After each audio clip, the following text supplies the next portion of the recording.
Start your wellness journey at Whole Foods Market, where it's Jumpstart January through the 16th. Stock up on supplements with some of the year's biggest savings. Plus, save on air-chilled organic boneless skinless chicken breasts, organic Honeycrisp apples, organic large Hass avocados, and more. And since Whole Foods Market is the only certified organic national grocer, it's easy to make them your wellness destination. Jumpstart your January now at Whole Foods Market. At Consumer Cellular, you get the same exact coverage as the largest carriers, but for up to half the cost. Same thing, up to half the cost. Up to half the cost for the same thing. 50% the money for 100% the same thing. I hope I'm making myself clear. Consumer Cellular. When freedom calls, we're here to answer. Call us at 1-888-FREEDOM. Half the cost savings based on cost of Consumer Cellular single-line 5GB data plan with unlimited talk and text compared to lowest cost single-line postpaid unlimited talk, text, and data plan offered by T-Mobile and Verizon May 2023.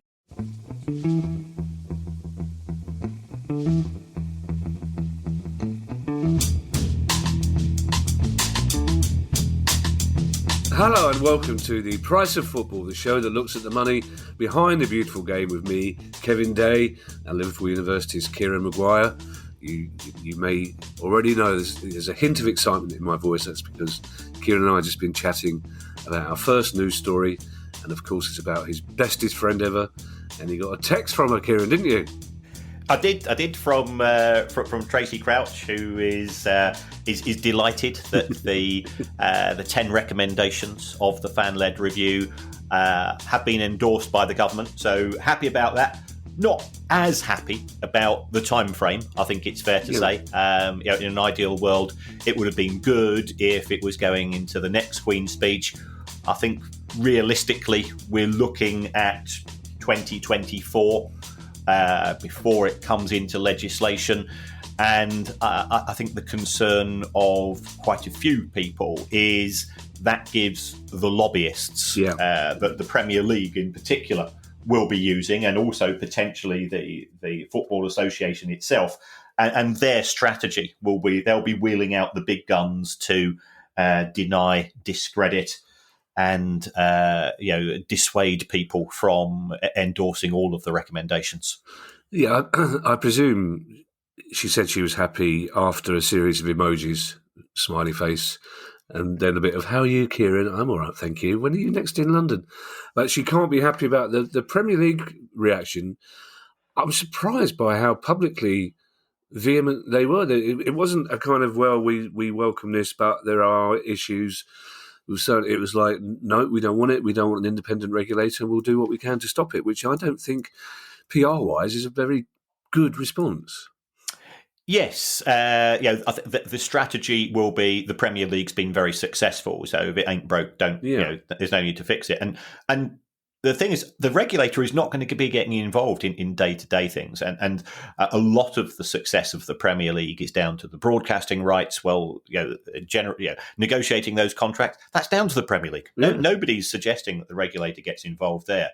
The Premier League's also saying, when people say, well, hold on, six of your members were involved in Super League. Yeah, right. And it will be very noticeable, I think you will find, is that none of the representatives of those 6 clubs will be seen doing the radio interviews, doing the rounds of TV shows. It will be dropped down to Villa and West Ham and Palace and Brighton people who will say, we stopped the Premier, we stopped the Super League, completely ignoring the fact it was not the chief executives of those clubs that had any influence upon the decision to drop out of Super League. It was down to the fans, that gets quietly ignored. So. I think it is. I think there's sort of my view. It's 2 cheers, perhaps 2.5, with regards to the comments from the government. And I got named in the House of Commons, which was rather bizarre. I was going, what's it got to do with me? What did they say? Was this Tracy Crouch in the Commons going, I couldn't have done it without Kieran? No, it was Nigel Hulliston, who's the sports minister, because.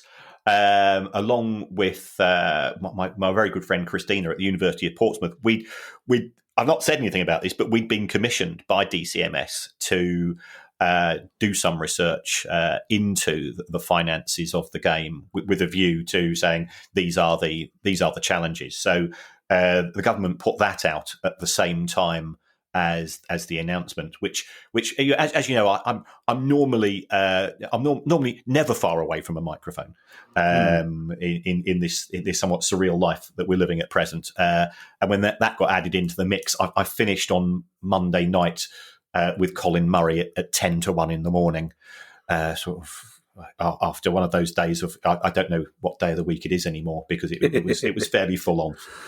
The idea of finishing with Colin Murray at 10-1 in the morning is a disturbing one. I'm just going to pause for a moment here, Kieran, while I add the name Christina to the list of names that I need to ask you about when I see you next. It was rather optimistic, I thought, at Selhurst Park on Monday night. There's 4 big TV screens in the back of the Arthur Waite where I sit, 3 of which, as usual, were showing highlights of the game, and one of which was showing the debate in the House of Commons about this, which was quite sweet, especially as there was no sound or subtitles. But it was handy because it meant it created a space that we could stand in to have our drink.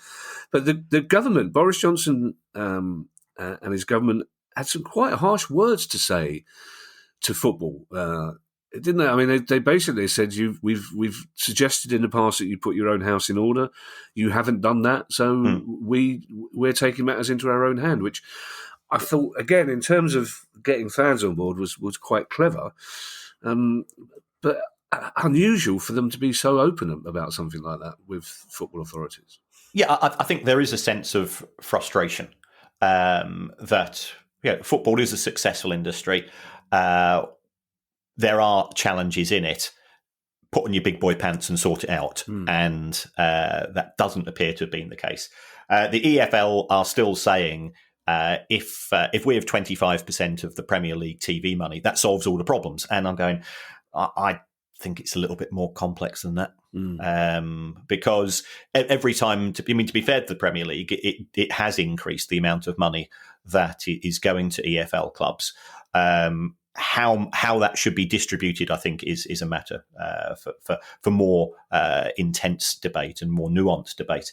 But what we have seen historically is that every time there's more money going from the Premier League to the EFL, it just goes straight through into wages. So it doesn't actually address the other major issue of cost control. And in defence of the Premier League, they will point out that.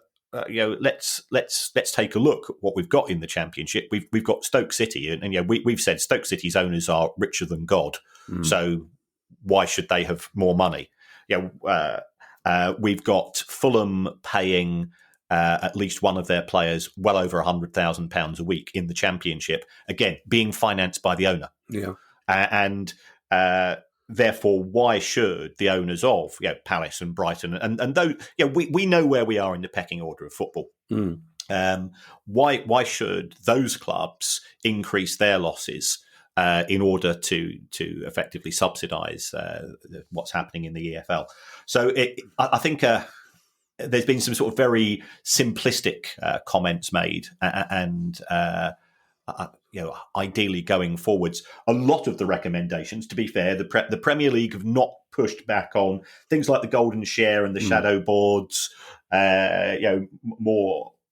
more emphasis on the women's game, the player development, which I think has gone under the radar, because we've spoken about the fact that the failure rate. I can't think of any other profession where there's a 99% failure rate within academies. And what's happening to those people. Those all appear to have effectively either gone through on the nod or not provoked a reaction. But the Premier League says there's no need for a regulator. We're doing fine by ourselves. And the FA is saying, please sir, let us be the regulator. I go, oh hold on, you're an organisation that thinks it's a good idea to have the FA Cup semi-finals on Easter Saturday when there's no transport, and you can't see a problem with that. You're the person whose chair was saying only a couple of years ago that being gay is a lifestyle choice, and I go, well, that's not my experience of sexuality. I think the FA needs to get their own house in order and focus on the England team, focus on grassroots. I was talking to somebody in respect to women's football, and this was a friend of mine that runs a youth team, and he says we can't have any, and he's listening. I live in a relatively affluent area. We can't have any women's teams on our pitches because there's no separate toilets. So, crikey, right. And it's simple things like this of grassroots football which are not being addressed, and there's loads of and excuse my language, there was. A lot of the time, there's no toilets for youth teams as well. So, he's got a kids team and one of the under 12s. The parents had to drive one of the kids home to go to the toilet, part way through the match because you wanted to do a number 2, and there were no facilities there. And we're the 5th richest nation on the planet. Why on earth? These are the things which the FA should be focusing on and trying to identify why the facilities are so bad. Trying to run the professional game, I just don't think is part of their remit. And also, it will just be the same old faces, jobs for the boys. The suits will be smiling and winking at each other, and no progress will be made. Yeah, a couple of things there, Kieran. I'm still bracing myself for you to swear after you said, excuse my language, and then you went for a number 2, which by your standards, Kieran, is remarkably restrained. And we have spoken about this before. God is beyond earthly riches, Kieran. We understand that. Also, I'm at a fundraiser tonight where Steve Parish will be involved, so I might ask him whether he will come on the pod to discuss the Premier League's reaction to it. I can predict exactly the sort of look he will give me because he's given it to me quite often. It's a look that says, why on earth would I do that? And thirdly, Wembley, just while you mentioned Wembley, has there been some unease that the National League playoffs are going to be at Wembley? Is that right? I think they're at the London Stadium. The London Stadium, okay, which when all the clubs involved are going to be Northern clubs, by the look of it. Is that right? But the London Stadium as a stadium has both positives and negatives, but it's a pain in the backside to get to, and you've got to walk through a shopping centre. It's not geared towards football. I think if you talk to West Ham fans, they are uneasy bedfellows, and I think the success that they're having this season, David Moyes has been absolutely magnificent in what he's producing on the pitch, has quietened down some of the dissent, but there's still a lack of love for that London Stadium. Apart from in the boardroom, because as we had that discussion with Barry Hearn last week, it's the deal of the century. Yeah, you say discussion. Discussion implies a two-way process. There is a way of approaching the West Ham Stadium which takes you through lovely parks and canals, but you have to go to Hackney Wick to do that. And good luck if you're coming from the north trying to get to Hackney Wick. You'll be at the shopping centre. Anyway, our second story, Kieran. Normally, I like to be the one who reveals the big numbers at the end, but I think it's only fair, given your background in administration and given your background in numbers, that you get to reveal the big number at the end of this story, because it's been revealed that the administrators dealing with the financial crisis at Derby are being paid, Kieran? No, they've been paid £2 million is what they've clocked up to date. Now, wow.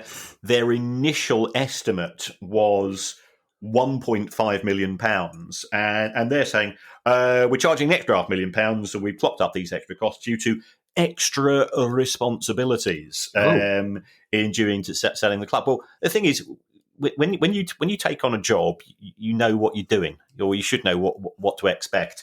They're saying, the claims from Middlesbrough and Wickham, the fact that we had to appeal the points deduction, I think that cost something like $145,000. Yeah. I may be wrong, but there were, and going, well, why did you go and put in a claim against the initial points deduction for going into administration when Wigan tried exactly the same thing? A year ago, and they got knocked back. It's an automatic points deduction. The rules are very clear. So it's £2 million for them, but by the time you factor in the other professional advisors that they've used, the use of agents, the legal advice that they've taken, the valuers, and again some of the numbers you look at, they paid £15,000 for somebody to value the squad. I'm going, how many days' work is that? Yeah, for 15 grand. That seems an awful lot of time, because you talk to agents and say, well, we've got a rough idea. We could have done that a lot quicker. So it does seem that there have been people who have benefited from the administration. Of course, every pound spent by the administrators and the expenses that they incur, and it's a professional job. And whilst I can take the mickey out of the level of fees that they do charge, they charge professional rates, and they are no more expensive than the rest. Every pound that is being racked up on this is £1 less for the unsecured creditors. Potentially, it's also £1 less for the taxpayer in terms of if Quantumar do try to arrange some form of haircut. And if we take a look at the money which is owed to HMRC, it was in the original estimate, it was £26 million, and they're now saying it's 35. Now, I'm not sure whether that 35 includes or doesn't include the PAYE and the tax costs run up by the administrators themselves, which they have to pay. They can't get around that. MSD Holdings, they've been funding the club, but they're okay because they're going to get their money back from the sale of the stadium. And of course, the administrators aren't in a position to sell a stadium. So, it doesn't look great. It is a sensitive issue. Lots of local suppliers. And the trouble is, when you talk to suppliers, they say, well, I'm a Derby fan myself. So I probably wouldn't have given them so much credit, but I'm a fan. So therefore, the club's not going to go bust. Everything was going fine under Morris. And I don't think anybody expected Morris to actually get bored and pull the plug the way he did. And a lot of people have suffered as a result of that. And then you see these types of numbers, and it just looks a little bit uncomfortable. Kieran, as often happens in the pub before the Palace game, somebody asked me a football finance question. And as always, in these circumstances, I said, I don't know, but I know a man who does. And basically the question was about the administrators at Derby. And it's quite a simple point. It said, look, if the administrators are being paid by the hour or by the day or whatever they are, surely there's a temptation for them to spin this out as long as possible, isn't there? I think that's an accusation which is often made. Normally we find, as far as administrations are concerned, their fees do have to be agreed by the creditors, and the biggest creditor at Derby County is Morris himself. I think whilst I think that there is a lot of criticism that can be put in his direction, he did put in over £100 million. And he's not going to get very much of that back, apart from the stadium proceeds. I'm sure he was aware of the expected level of fees, and there will have been communication. And this could also be, when we take a look at some of the public pronouncements from Quantumar, the administrators, they have criticised everybody apart from the former club owner, because that just happens to be the person who is agreeing their fees, in effect, by being the largest creditor. Yeah, an interim report, Kieran, into the safe standing trial that's been going on has found that it had and I quote, positive impact on spectator safety and improved match day experience. Yeah, and I think this is absolutely fantastic. Yeah. And to be fair, we are critical of the administration of football at times where it is warranted. But here, the way that it's been organised, I think we've got 5 clubs. I think Cardiff, Manchester United, Manchester City, and so on. I think Spurs were involved. Yeah. Have effectively used rail seats, and what we have at present at football, especially if you're an away fan, is unsafe standing at football, because you're standing in the seated areas, and if you do score, if there is something exciting, people go flying over the seats. So the idea between safe standing is that it's not like the old days. You and I are both familiar with standing behind the goal, and there were a few barriers somewhat randomly placed, and sometimes you stand in front of one of them and sometimes you stand behind, but there were huge gaps in between. And when something exciting happened, you could quite cheerfully be carried 10 or 20 yards, and that was part of the fun, because you were 15 or 16 at the time, and you felt you were indestructible. And nobody wants a return to that, because there were safety issues, and the tragedy of what happened at Hillsborough, which was partly due to the way that the turnstiles were organised, but also due to incompetent and frankly the quality of stewarding and policing on the day has. I don't think it's ever really been given sufficient attention in terms of that black day in the history of football. But what do fans standing up do? They tend to make more noise. If you're tall or small, you can actually probably go and stand somewhere slightly different, and you're not going to have your vision. In terms of improved match day experience, I've said this. I'm 6'3". When I often been forced to sit down at grounds, I've got my knees in, going up through somebody's ears in front of me, or I'm getting my shins battered every time, because the seat in front of me is so close that every time that person moves, you've got a 20 or 30-year-old seat being rammed and making your match day experience worse. So there has been a positive response from fans themselves. Against that, we've got Mark Roberts. Okay, and Mark Roberts is the chief constable that gets wheeled out and say, well, there's been an increase in the number of offences reported at matches, and I think Kick It Out, or one of the similar organisations, did bring out a report that they've had a lot more reports.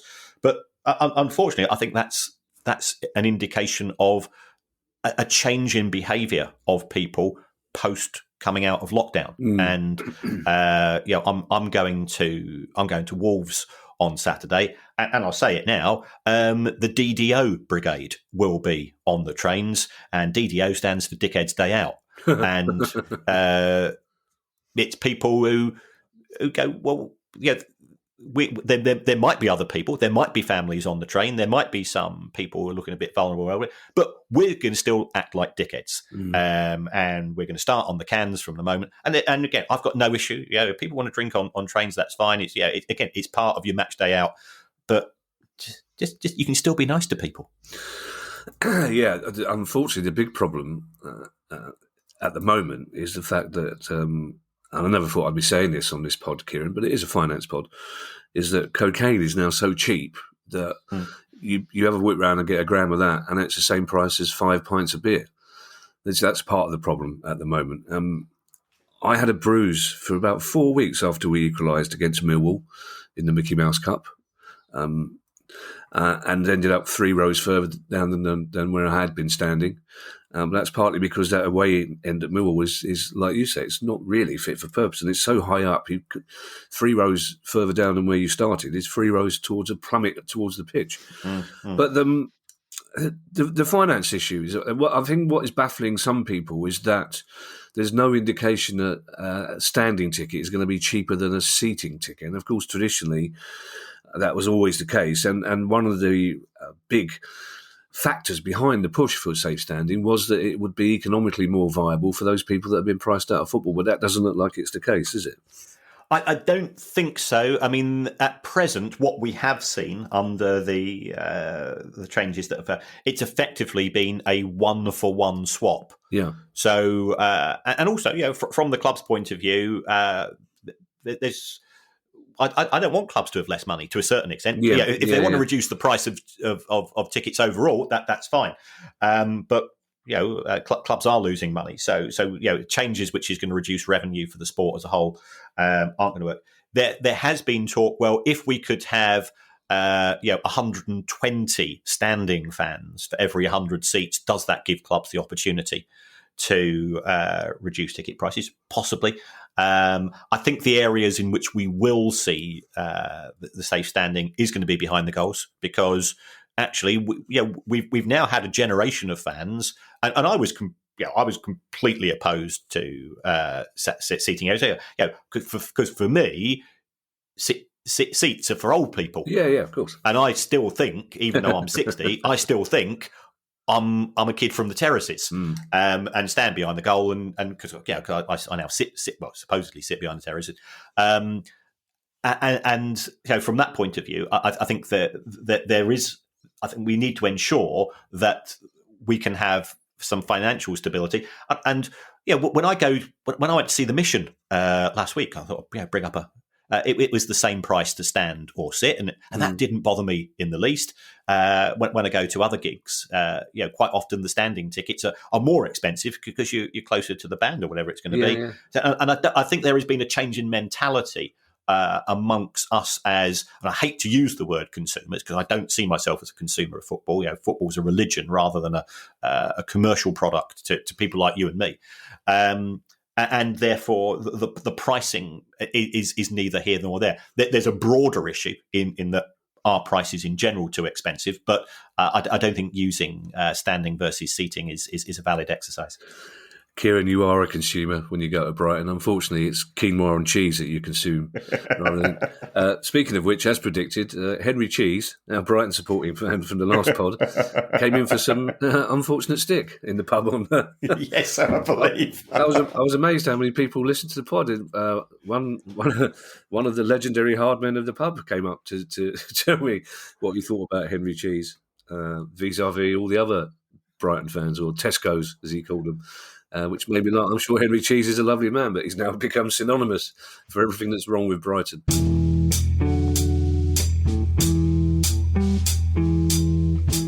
Start your wellness journey at Whole Foods Market, where it's Jumpstart January through the 16th. Stock up on supplements with some of the year's biggest savings. Plus, save on air-chilled organic boneless skinless chicken breasts, organic Honeycrisp apples, organic large Hass avocados, and more. And since Whole Foods Market is the only certified organic national grocer, it's easy to make them your wellness destination. Jumpstart your January now at Whole Foods Market.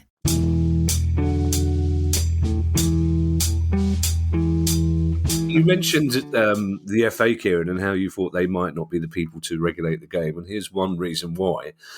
As the board of the FA, and this is an interesting story, is expected to discuss the issue of conflicts of interest after it was revealed that the Premier League's interim chairman, Peter McCormick, his law firm is the one that carries out club takeover checks.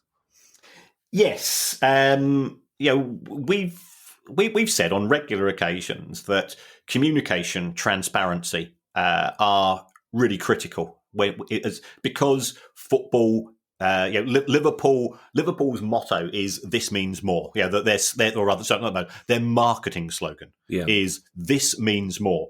Well, football does mean more. I was talking to somebody yesterday. Says, "Well, why are you getting so fussed about it?" It says, "Well, okay, I've got an Apple iPhone now. I'm a bit of an Apple fanboy, like many people. But if Samsung came along and said, well, we'll offer you a Samsung Galaxy every year for the next 5 years, and we'll give it to you for free, I'm there. That's fine. My loyalty to Apple is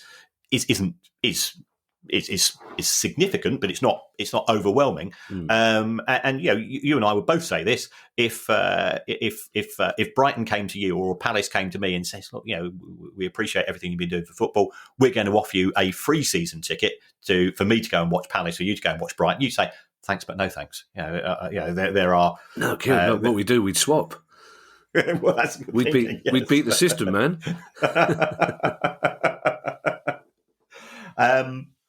So this is in respect of the Premier League's interim chairman. He does run a law firm. That's fine.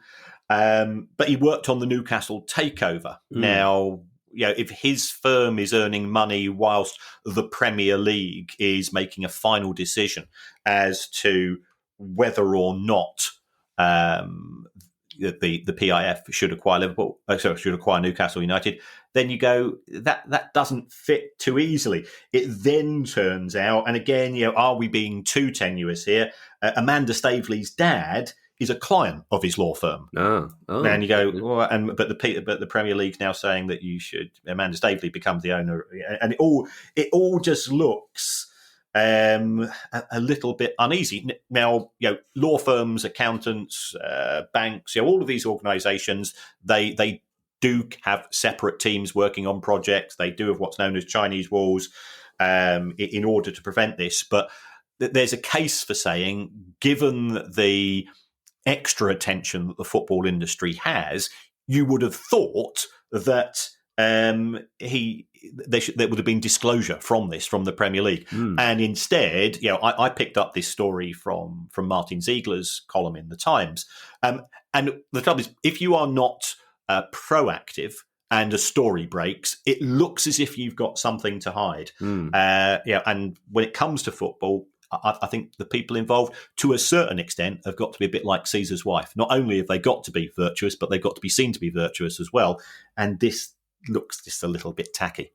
Actually, I was a bit unfair to the FA in the introduction to that news story, because it is them acting as a kind of regulator in a way. So well done them. This story, Kieran, the timing of this is interesting, because in the last couple of weeks, we've mentioned several times that the owners of Blackburn Rovers, the Venky's, are actually quite willing, still after 12, 13 years, to write the cheques every week to keep the club going. And yet Blackburn Rovers fan group, the Rovers Trust, have called for face-to-face dialogue with the Venky's. Yes, and again, it goes back to that last story.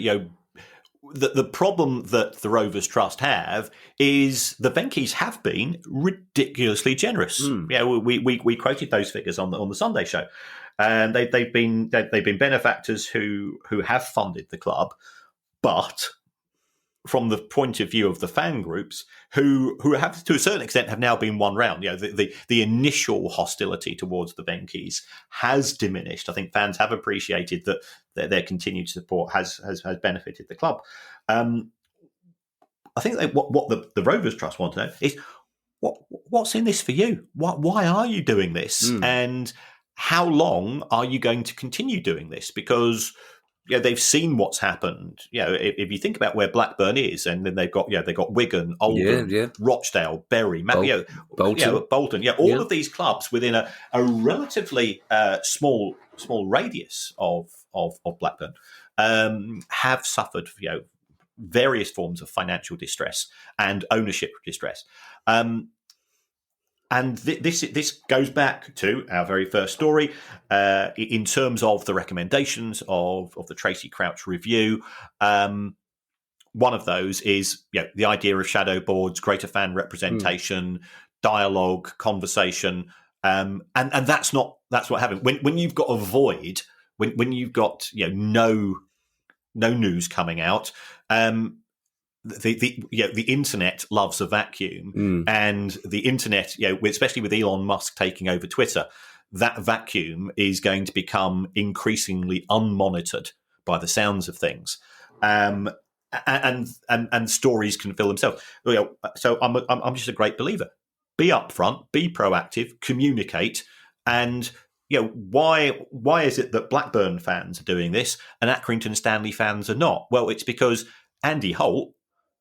He does talk to the fans. He talks to the fans, en route to matches. He talks to fans in the bar after, and he is simply completely straight with people. And people appreciate being treated like adults and somebody who communicates in a way. This is where we are. This is what we're proposing to do. This is the amount of losses that the club can effectively fund, through my being a benefactor, and these are the plans. And if you engage with people, what you always find is that their response tends to be more positive. There is still ongoing uncertainty and suspicion from Blackburn fan groups, and that's why you can understand why the Rovers Trust have taken the stance that they have. Yeah, I'm going to say that to Steve Parrish tonight. I'll say, Kieran says you just need to engage, Steve. Just come on the pod, engage. And I'll still get the same look. I'm not entirely sure what's in it for Channel 4, but they've won the rights well, it should be said they've paid most money, presumably, for the rights to screen England's Nation Leagues matches this summer. Yeah, and I think this is a bigger story in the sense that Channel 4, they also won the rights, or as you said, they put in the biggest purse for the World Club Championship. Chelsea are the World Club champions, and let's face it, we don't give a damn. No, we've just had the Manchester City versus Real Madrid match, which was what a game! What a game! What Benzema's penalty, the cojones to do what he did under that amount of pressure, and you go, well, that's a match that's going to live long in the memory. But also, Kieran, as well, it's like Ed said when we were watching it. You feel like phoning up Atletico Madrid. I don't know what Atletico's number is, and just saying to them, "See, that's how you do it. It's football. That's how you play it." Yes. But I think this is indicative of the present perception of the Nations League, right? In the sense that if it was, if it was the European Championships, if it was the World Cup, there is no way that Channel 4 would be putting in the biggest purse, because other broadcasters would be desperate to get their hands on those rights. And I think it's also indicative of the expected level of interest. Watching, what ultimately is what I think we perceive the Nations League to be a very, very slight upgrade on a friendly. And I stopped watching England friendlies ages ago. I just, you and I are both football mad, but it becomes a bit of a chore these days. Our last two stories, Kieran, take us to Holland or the Netherlands, whatever they call it these days. I don't think Dutch people will care what I say it's called, because they're such lovely people, which is why it's always a pleasure to go there, Kieran. But the first story is that the City Football Group, we talked about this recently, but they've now failed in their attempt to add Breda to its global portfolio after a furious backlash from the Dutch club's fans. Yes, I absolutely love the Netherlands. Amsterdam's my favourite city in Europe, and it's and also Kieran, Amsterdam's wasted on you.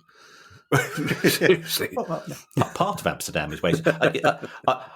I went there. I remember when I went there with my cricket club for the first time, and they put me in charge of the. This is how I got the nickname the Baron.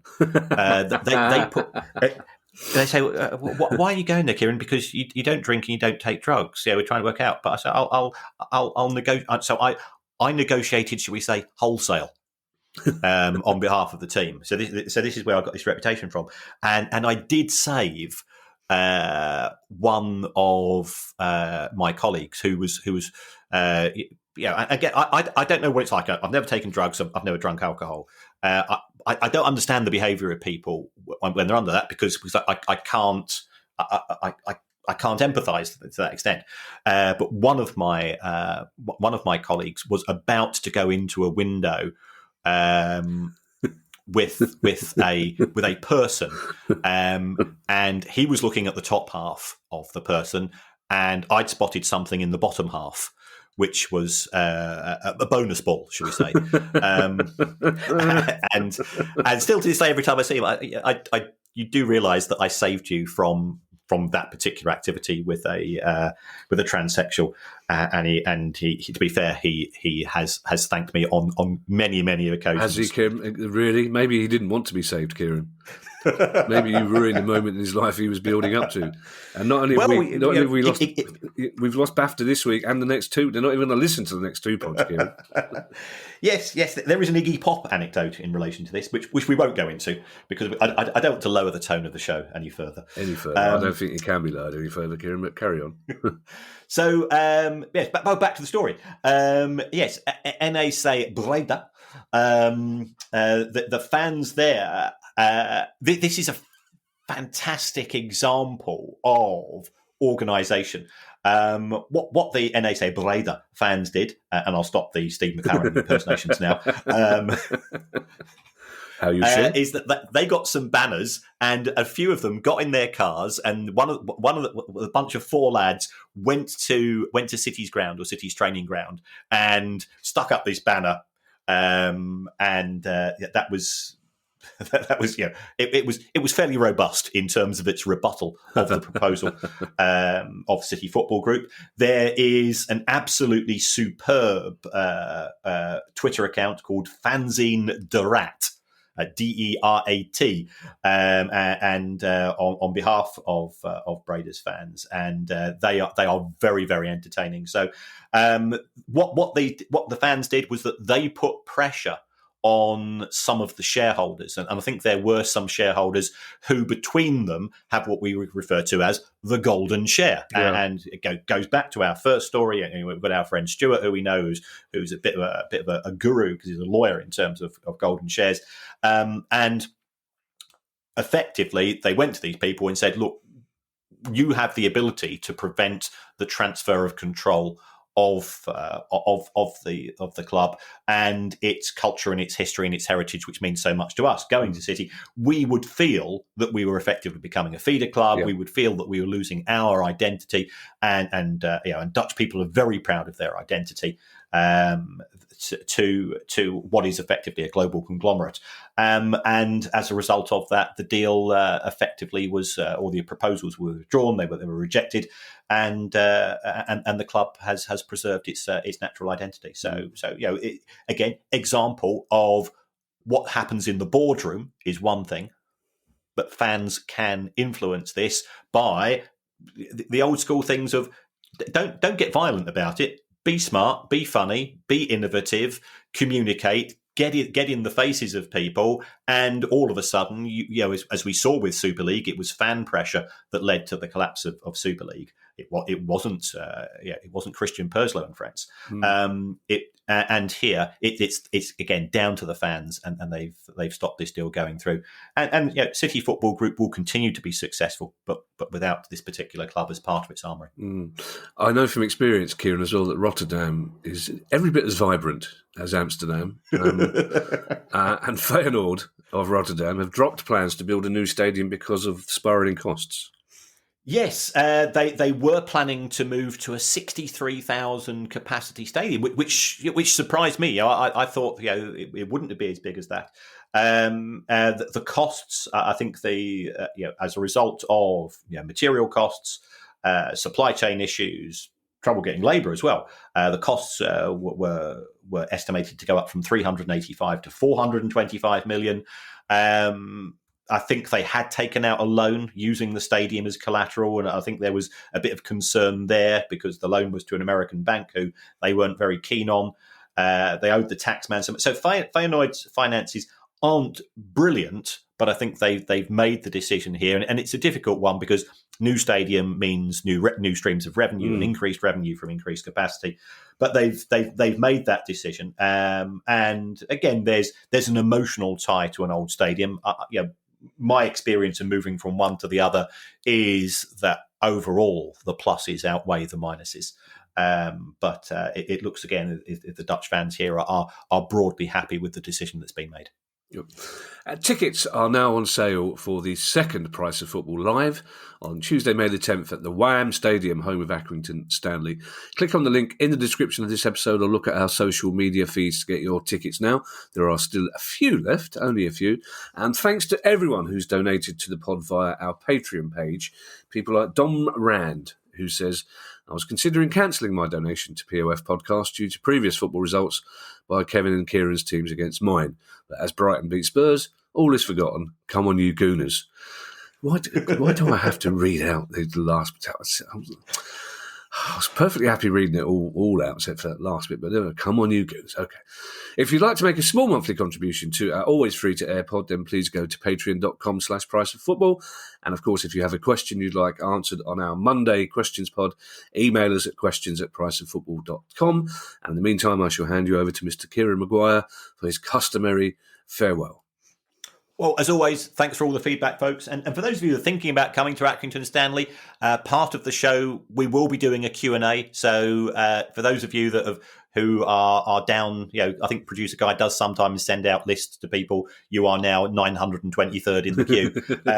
If you come to the live show, we'll be doing quite a long Q&A show. We've got Andy Holt coming on as well, and Andy's absolutely brilliant value.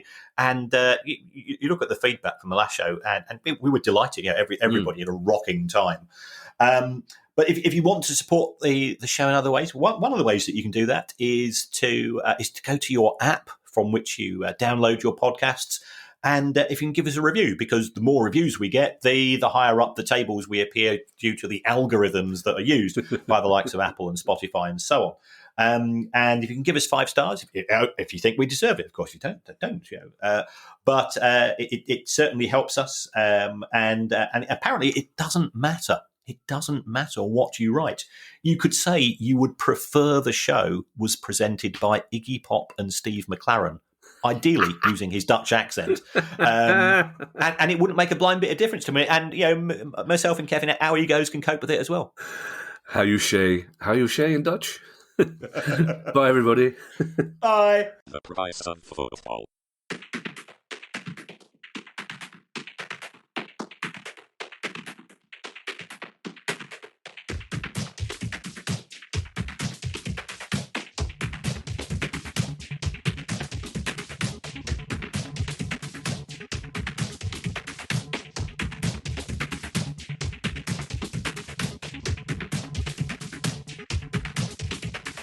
The price of football.